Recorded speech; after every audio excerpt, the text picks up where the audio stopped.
I welcome you to Learn English. I met a person last week. நான் சென்ற வாரம் ஒரு நபரை சந்தித்தேன். Yesterday, I met the same person. அதே நபரை நேற்று சந்தித்தேன். இங்கே இருக்கிற ரெண்டு சென்டென்சஸையும் ஒரே சென்டென்ஸாக மாற்ற போகிறோம். whom அப்படிங்கிற வார்த்தையை கன்ஜங்ஷனாக யூஸ் பண்ண போகிறோம். அதாவது இணைப்பு சொல்லாக யூஸ் பண்ண போகிறோம்.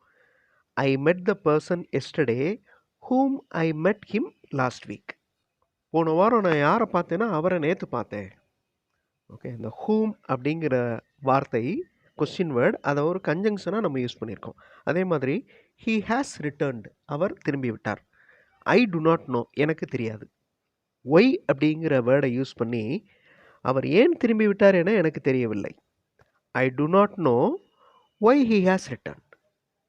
ஒரே சென்டென்ஸாக மாற்றியாச்சு. ஸோ இந்த இடத்துல இணைப்பு சொல் கன்ஜங்ஷன் அப்படிங்கிறது ஒய் அப்படிங்கிற கொஸ்டின் வேர்டு. இதே மாதிரி விச் அப்படிங்கிற கொஸ்டின் வேர்டை நீங்கள் இணைப்பு சொல்ல பயன்படுத்தி ஒரு சென்டென்ஸாக மாற்ற போகிறீங்க. மேலே இருக்கிற சென்டென்சஸ் பாருங்கள். ஐ brought a book from the library. நான் லைப்ரரியிலேருந்து ஒரு புக் கொண்டு வந்தேன். தட் இஸ் குட், அது நன்றாக இருக்கிறது. விச் அப்படிங்கிற கொஸ்டின் வேர்டை யூஸ் பண்ணி இந்த ரெண்டு வாக்கியங்களை ஒரே வாக்கியமாக மாற்ற போகிறோம். நான் நூலகத்திலிருந்து கொண்டு வந்த புத்தகம் நன்றாக இருக்கிறது அப்படின்னு சொல்லணும். வீடியோ பாஸ் பண்ணிட்டு யோசிங்க. ஆன்சர் ஃபியூ செகண்ட்ஸில் டிஸ்பிளே ஆகும். A book which I brought from the library is good. இந்த இடத்துல which I brought from the library அப்படிங்கிறது ஒரு ஃப்ரேஸ்.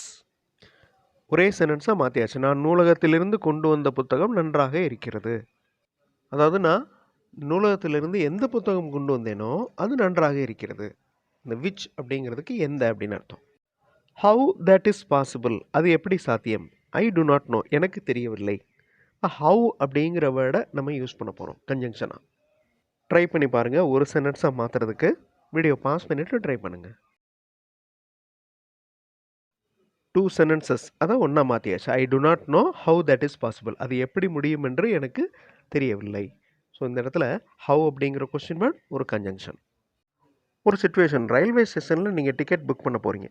ஸ்லீப்பர் கிளாஸ் டிக்கெட் இருக்கா, இந்த ட்ரெயின் எப்போ வரும், இந்த கோச் ஃப்ரீயாக இருக்கா, இந்த மாதிரிலாம் கேள்வி கேட்போம்ல.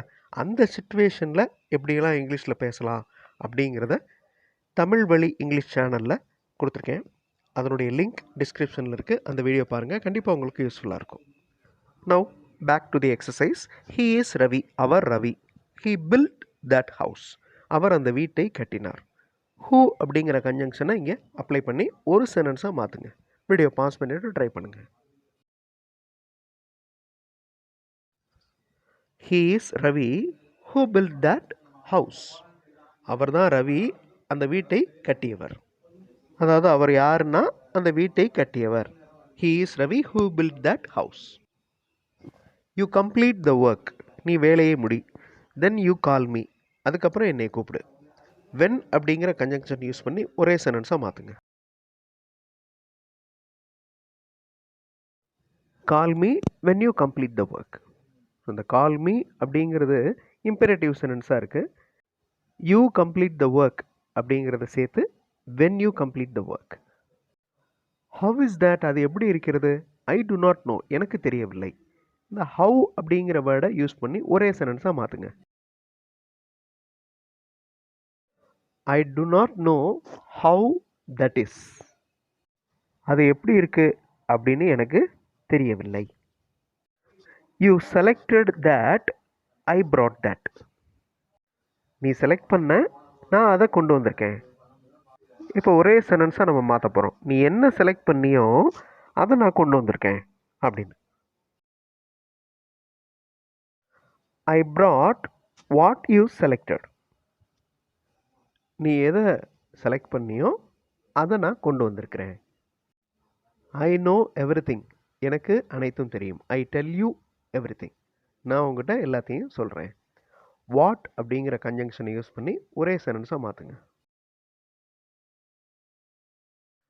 I tell you everything what I know, எனக்கு என்ன தெரியுமோ அனைத்தையும் உங்கள்கிட்ட சொல்கிறேன். ஸோ இந்த என்ன அப்படிங்கிறது தான் what. I pot a car, நான் ஒரு கார் வாங்கினேன். தட் இஸ் வெரி காஸ்ட்லி, அது மிகவும் விலை மதிப்புடையது. விச் அப்படிங்கிற கன்ஜங்ஷன் யூஸ் பண்ணி சொல்லணும். நான் விலை மதிப்புடைய ஒரு கார் வாங்கினேன்.